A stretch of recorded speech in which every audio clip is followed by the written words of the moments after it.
What is a crypto winter like? Well, first of all, are we in one right now? The answer is probably, but you don't know until the rearview mirror when you're looking back. If the price rebounds immediately, then people will say, well, it was just a bull market dip, an up market dip that happened to be more severe than usual. If it drags on for a series of months or longer, then yes, this is a crypto winter. Although all I care about is Bitcoin, not crypto. Okay, so what is that like, and how does it compare, for example, to 2022 and 2018? So first of all, this one is not nearly as bad. The reason I ramped up my advocacy for Bitcoin in the second half of 2022 and beyond was because it felt like after 2022, the future Bitcoin bear markets were going to be much less bad.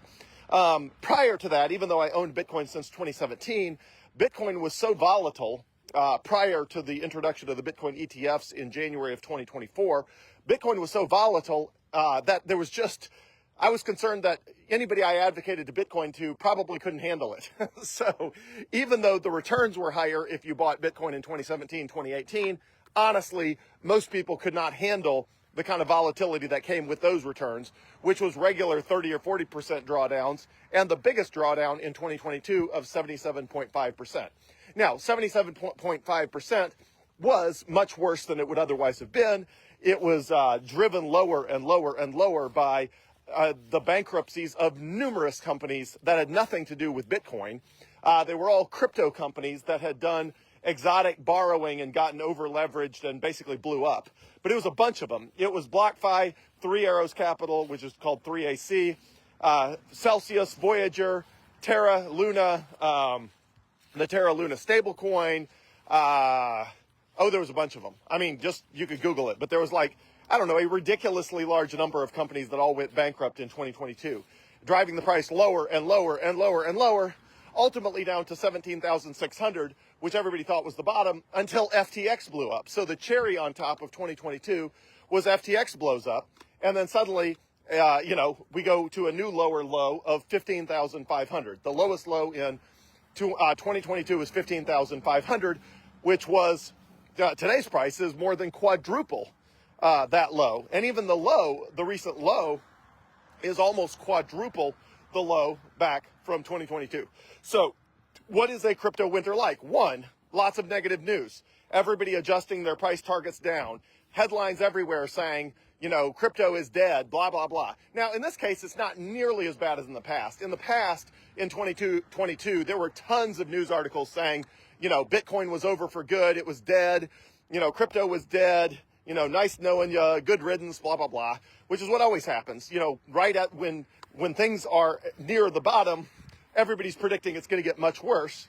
Just like when things are near the top, everybody's predicting, the stratosphere and going to the moon. So 2022 was a lot worse. 2018 was much more of a grind. I mean, just grinding, lower, lower, grinding, lower, lower, which lasted most of 2018 and most of 2019 and part of 2020. There was ups, there was downs, there was dips. But man, that was just a ridiculously brutal time to have to hold on to Bitcoin, was 2018 and 2019. I should have bought a lot more Bitcoin then, but it was my first crypto winter. It was my first Bitcoin bear market. And the first Bitcoin bear market you go through, you tend to not buy more Bitcoin because you're scared. You think it's, this is the last one. You think it's, the whole industry is done, and you happen to catch it right at the tail end, and you're the unlucky soul who, bought it right before it went down for good. That's what everybody thinks in their first crypto winter, or their first Bitcoin bear market. So a huge benefit of going through this one, assuming you don't puke and vomit all of your coins out onto the marketplace, is that it has an incredible effect of just hardening you up, battle testing you, so that the next time the price dips, you just don't care. Because you're like, I've seen this before. I've been here before. I've seen this movie. I know how this ends. So you can make it through this one. And, 60% chance the $60,000 low of earlier this month was the lowest low, or within the last month or two, whenever that was. $60,000. I guess it was this month. It was a few weeks ago. 60% chance that was the low, and we grind sideways for a series of months and then just climb higher. But that also leaves a 40% chance that we undercut 60,000 ever so slightly. Who knows what that is? 1 or 2 percentage points. something ridiculously small and bounce from there, which is certainly a possibility as well. But again, the big benefit is once you've been through one, they all feel the same. They all look the same. It's all the same stuff. It's all the same news headlines. It's all the same reply guys on Facebook telling you you're an idiot and that things are going to zero and all that sort of stuff. They're all the same. Again, this one will be significantly more muted, and already is, as a result of the Bitcoin ETFs, which are a massive stabilizer on the price because institutions do not have the same sort of fear and panic that individuals do. In the past, a larger percentage of the Bitcoin was owned by individuals who are subject to individual whims and emotions. And individuals are notoriously bad for buying things when they're expensive and then puking them out onto the market when they're cheap, which is obviously the opposite of what makes money. So as long as you do not vomit your coins out at the bottom of the price market right now, or in anything in this ballpark, then you're going to be good. And you're going to feel great about having lived through it. You, of course, will wish you had bought a lot more Bitcoin. Everyone does. But almost nobody does in their first crypto winter or their first Bitcoin bear market, which those two go together. The terms are interchangeable because if Bitcoin's down, everything else in crypto is down because almost everything else in crypto is junk and trash, and Bitcoin is the one real thing. So if the one real thing is down, all the trash is way down. And then obviously sometimes when the real thing is up, some of the other stuff chases along, but not so much recently. I mean, even when Bitcoin was setting new all-time highs, a lot of ridiculous, stupid tokens were, still down significantly from their all-time highs. But anyway, in a Bitcoin bear market, it is almost always paired with a crypto winter. So I'm going to use the two terms interchangeably. But anyway, once you get through it, you'll feel amazing that you kept your breakfast down. It's like you went to Universal Studios, you rode the Velocicoaster, which is like their, Jurassic Park roller coaster. It inverts you, it, does all that sort of stuff. And you'll be glad you kept your breakfast down. You didn't puke your coins up. You didn't vomit your Bitcoin all over the marketplace when the price was low.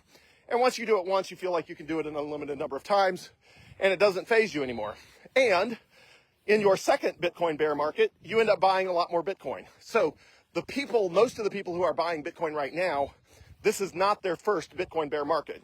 Again, the reason is because if it is your first Bitcoin bear market, it is scary. People tend to panic at the lows. And when you're panicked, you're not in buy mode. But once you've been through this once before, you're buying it all the way down. You're like, hey, as you get to the end of the movie and everybody's worried that the main character is going to die off, and you've already seen the movie before and that's not the case, and everybody's betting, higher and higher percentages that the main character dies, you're like, well, this is stupid. I can make a ton of money just betting that the main character doesn't die because I've already seen this movie before. And so, the more ridiculous prices get and the dumber things get, the more you're like, yeah, okay, I'll take that. Sure, some $68,000 Bitcoin, hook me up.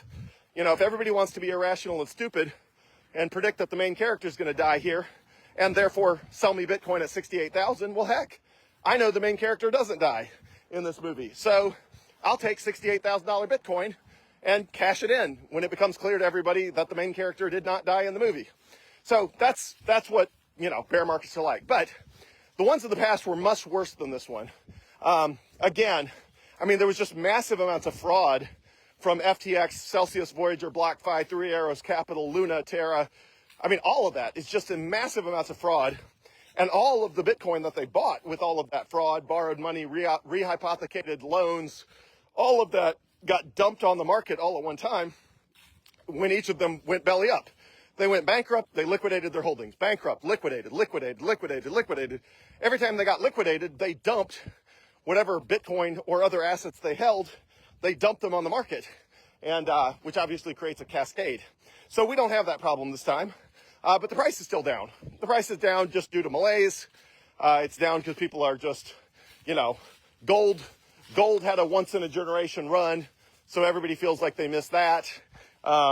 It's just a bunch of dumb reasons, which means, it's a good time to buy Bitcoin.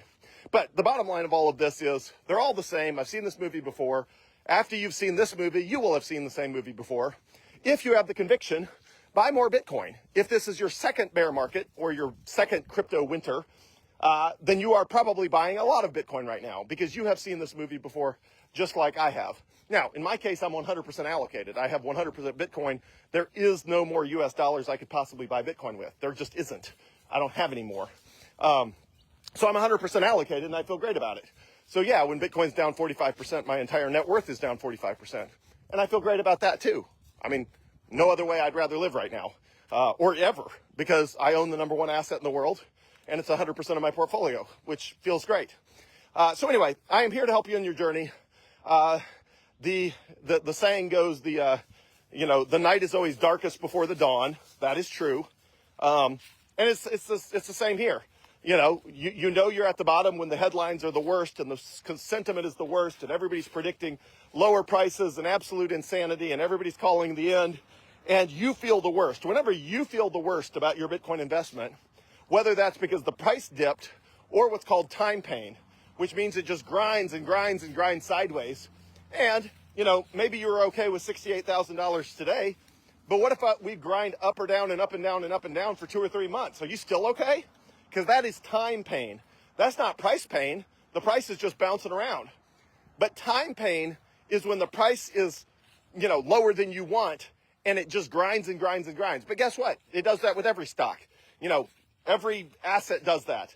All the Magnificent Seven stocks, the highest performing assets in the United States, in recent decades, Amazon, Apple, Google, Microsoft, Nvidia, Tesla, Facebook, every one of them has gone through periods of weeks, well, not even weeks, months or years where they behave just like Bitcoin. They drop, they grind, they drop, they grind, they drop, they grind. People sell, and ultimately people sell right near the bottom, right before it keeps going up. Now, the other thing to know about bear markets is although just like you can't tell you're in one until you're basically mostly out of it, because you can only tell in the rearview mirror, the same isn't true on bull markets. Bull markets means up markets, when things are positive and the price is rising. If 60,000 was the bottom, which, good chance it was, 60% chance according to James Check, if that was the bottom, then that means we're up $7,000 a coin, $8,000 a coin as of this morning at 68,000. That means we're up. But guess what? It will not feel that way until we're up a lot. So just like in the future, people will measure, if that was the low, they will measure the bull market, meaning the up market. They will measure it from that low forward. But what they will not take into account is that the first multiple months of that did not feel like a bull market. It felt like a bear market because everybody feels like we're still going to go lower. Just like at the top, everybody feels like you're going to keep going higher, while at the bottom, everybody feels like you're going to keep going lower. And it's not until the price definitively goes significantly higher than the bottom that the mood shifts. And so that'll be a big thing to look forward to, is when the mood shifts, because you'll feel a lot better. Everybody will feel better. Everybody will wish they had bought more Bitcoin, which always happens. But when that mood shifts, that mood typically does not shift until multiple months after the actual bottom, because for that multiple months, everybody's just waiting for the second shoe to fall, inevitably. And if there is a second shoe, they're waiting for a third shoe. And if there's a third shoe, they're waiting for a fourth shoe to fall. I mean, it's just always the case. So anyway, hang in there. Don't, vomit your coins, throw up your coins at the bottom. We're near the bottom, whether we touch the bottom or we're close to it, we're near the bottom. Bitcoin's on sale. Buy more if you can. Hold on to it for as long as conceivably possible. This bear market, Bitcoin bear market, crypto winter is not near as bad as ones in the past.